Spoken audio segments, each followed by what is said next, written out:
guys? Welcome to Nothing to See Here, episode number 3.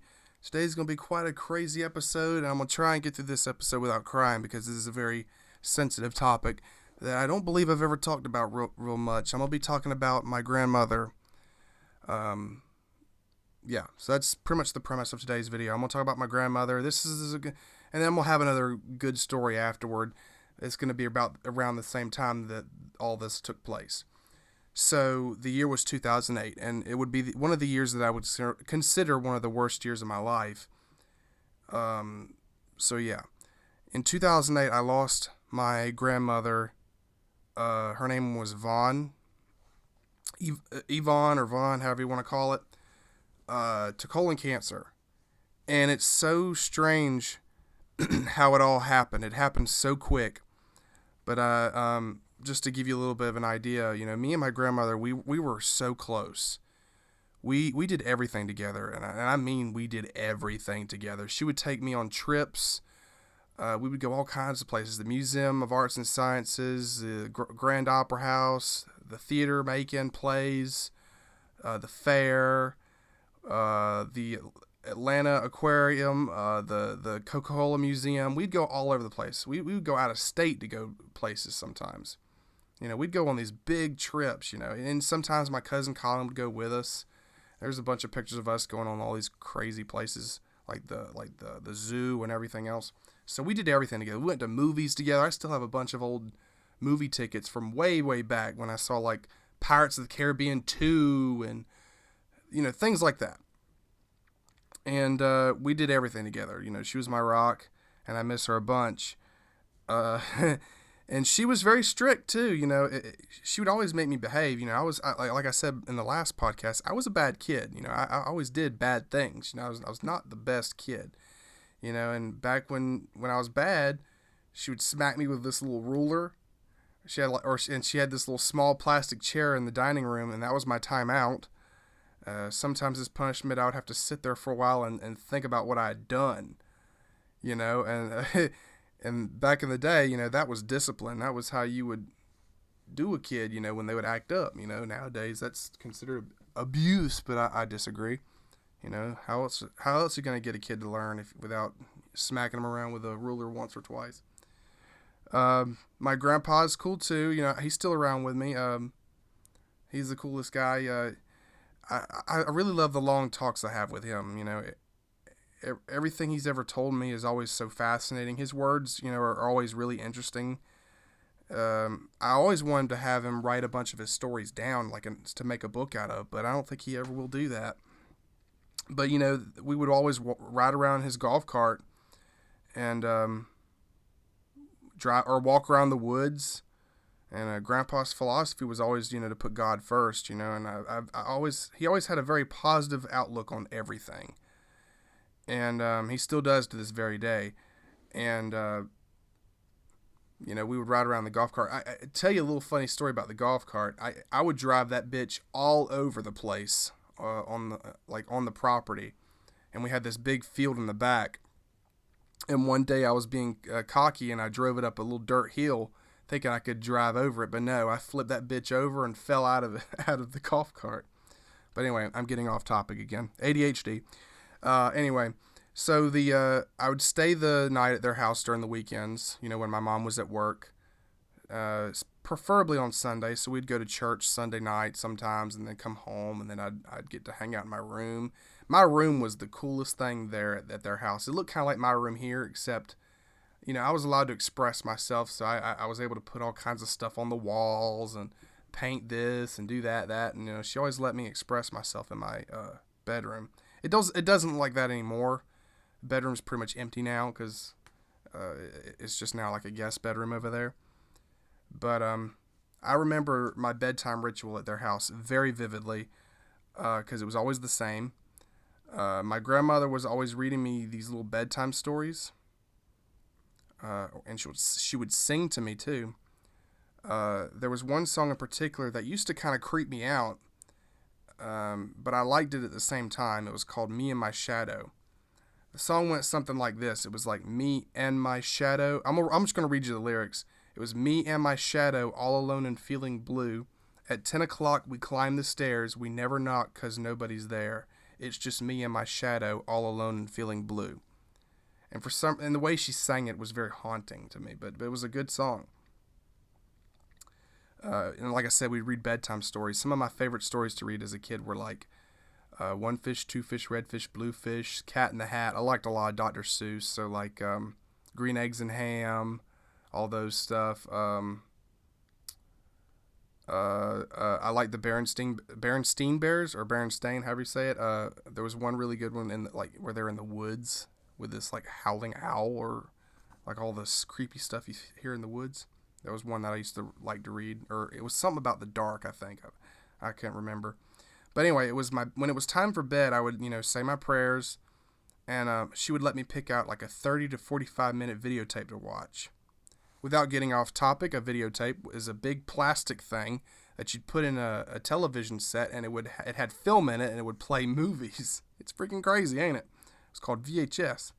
I guess I'm old enough to remember that at least. It's going to be forgotten in the years to come, I guarantee it. Or it may come back in style, just like everything else is coming back in style. But, and I would always pick one out of these videotapes. It'd be a three-way tie between VeggieTales, 3-2-1 Penguins, and Mr. Henry's Wild and Wacky World. Those were like the three of my favorites to watch before I went to bed. After my tape, I would turn on a CD that was called Hymnscapes Volume 4. You could probably look this up on YouTube. Look up Hymnscapes Volume 4. And I would always play that. And I still play it every now and again to help me sleep. I used to sleep to that whole album. It would help me sleep. It reminds me of the good times, especially when I play it nowadays. But unfortunately, things were about to take a really big turn for the worst. In early 2008, my grandmother got really sick.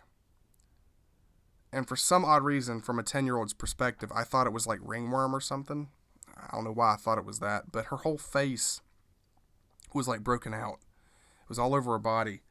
It was like these little bumps and these little, like she got stung by 1,000 bees or something. And I remember this very vividly, because her whole face was really, really broken out. And I stayed at their house one weekend, like I usually do. And I sensed that something was wrong, because when I got there, Grandma went straight to bed and didn't do anything fun with me. It was a very awkward night, and it was weird, and I really didn't know what to think of it, because nobody was telling me anything. Everything was real hush-hush. The next morning, my mom came home from work. It was early in the morning, so I was about to get ready to go to school. So she was going to come home and pick me up there and take me to school. And I remember walking down the hallway. Grandpa was already up, and Mom was there to get me. I remember walking down the hallway, and I peeked into her bedroom and seeing her sleeping. And I would never imagine in a million years that would be the last time that I would see her alive. It's crazy. And about a day or so later, I found out that she had went to the hospital. And I was getting really confused and really, really concerned. And I want to say it was maybe a week or so later, and my mom picked me up from work. My mom picked me up from school, and she was all teary-eyed, and I said, "What's wrong?" And she told me that she had passed away. And I later found out that she had colon cancer. And I was too young to really understand death, and I never really lost anyone that I cared about up until that point. And I didn't want it to be real, and I kept hoping that it was all a dream, but it wasn't. It was real life. In real life, certain consequences, happen. It's weird, for many years up until maybe just a couple years ago, when you lose somebody that you've been real close to, for some reason for me, I never really felt emotion until like recently. It just happens so sudden. When they're gone, it doesn't feel real.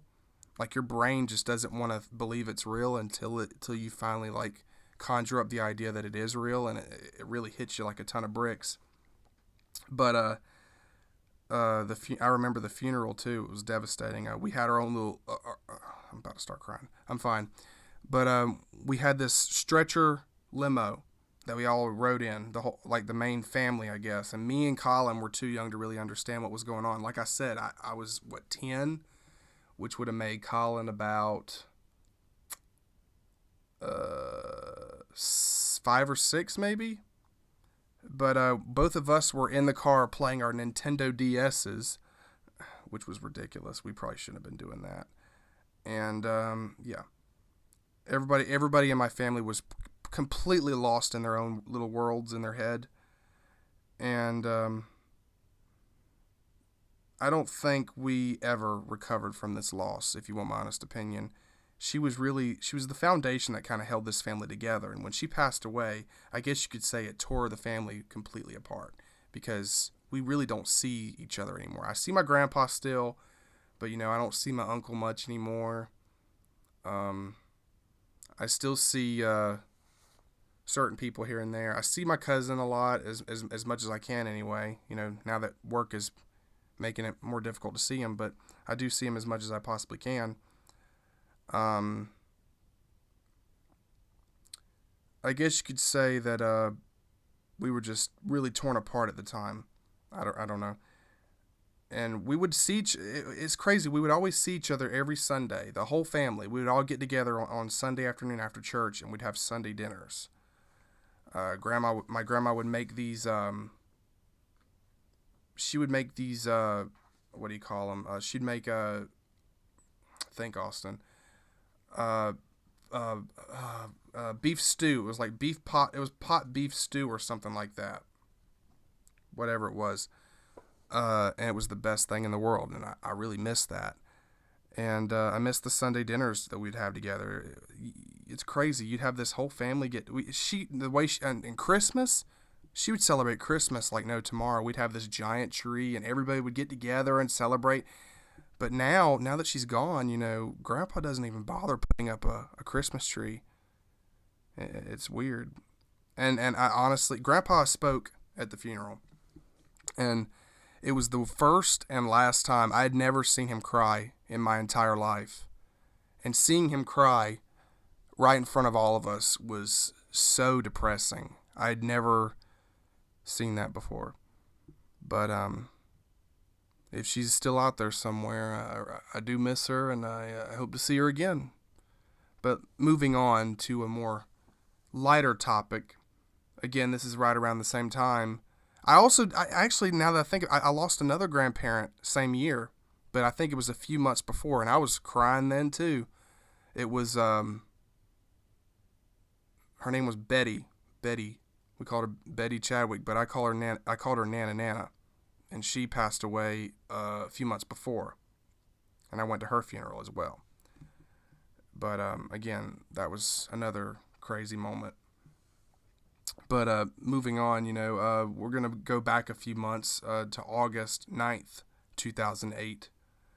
My 10th birthday party. I mean, my birthday's on the 5th, but it was my 10th birthday with my dad.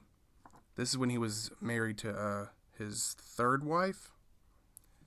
And we went to this Mexican restaurant. And this is a pretty funny story. We went to the Mexican restaurant. And we just started hanging out and eating and everything. And I was not aware that, that they could ask to sing happy birthday to you and everything. So I think after dinner was over, all the employees in the Mexican restaurant started whistling really, really loud. And I'm just kind of looking around going, what's going on? And they start singing happy birthday, I think, and then they threw a pie in my face. After the pie fell from my face, somebody snapped a photograph. If you want to see that photograph, it'll be on my Instagram. But that picture is me after I got pie in the face. And that was just the craziest moment. And then my other cousin, Avery, was there, and we went, after I cleaned myself up, we went to like PetSmart, walked around, and then I asked him if he could spend the night. So he came over to Dad's house at the time, and I remember being really tired. I remember falling asleep on the couch while they were watching that movie Lady in White, which I just recently watched not too long ago. It's a really disturbing horror movie. But then I woke up, and I think we started playing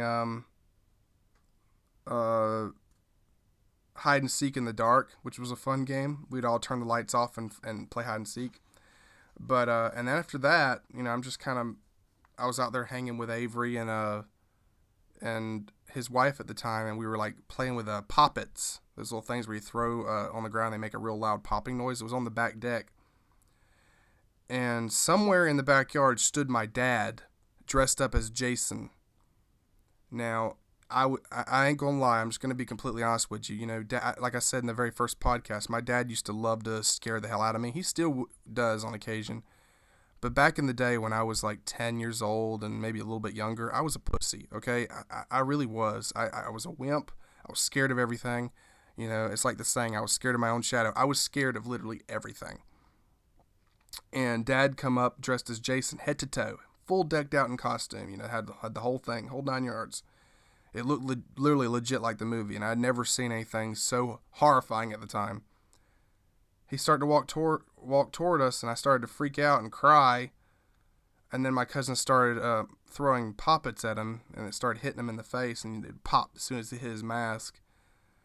And that for sure turned my frown upside down, because he got what he deserved for trying to scare my ass. He takes the mask off, and even though I didn't say it at the time, I later appreciated the cleverness of that prank. So let's recap of this story. It was my 10th birthday. I got pied in the face at a Mexican restaurant, and I was startled to death by my dad in a Jason costume. Obviously, you can't ask for a more crazier birthday than that. But at the same time, my dad loved to scare me. I told you he had a jumping spider. He had he would always wear the sting mask. He had all kinds of creepy stuff. Every time he'd reach into his closet, I'd back up and He's like, what? I'm just getting my jacket. He actually used to work at a church. He was a janitor over there, where it'd be completely empty, and he would clean the church at night, and it would be so spooky. He would take me there sometimes, and I could tell you exactly where the church is, but we go up there a few times, and the church will be completely empty, and we'd be cleaning the church. It'd be so dark. It was an old church, and it just popped in my head just now. I think I remember seeing a ghost, or it could have been my dad. I was standing in the hallway, and I thought I saw a shadow at the end of the hall. And then I think my dad was at the complete opposite side of the church. I don't know why I'm just now remembering that. That's freaky. But moving on, back in the day, my dad used to love showing me horror movies. Like I told you before, my first horror movies that I saw were Halloween, Darkness Falls, and The Shining, and a few and The Hearse. It takes a lot to completely disturb me nowadays. And there's two movies that I'd like to talk about now, because I just brought one up earlier called Lady in White. Lady in White, you can look this movie up. Both of these movies are free to watch on YouTube if you're curious. But they creep the hell out of me for some reason.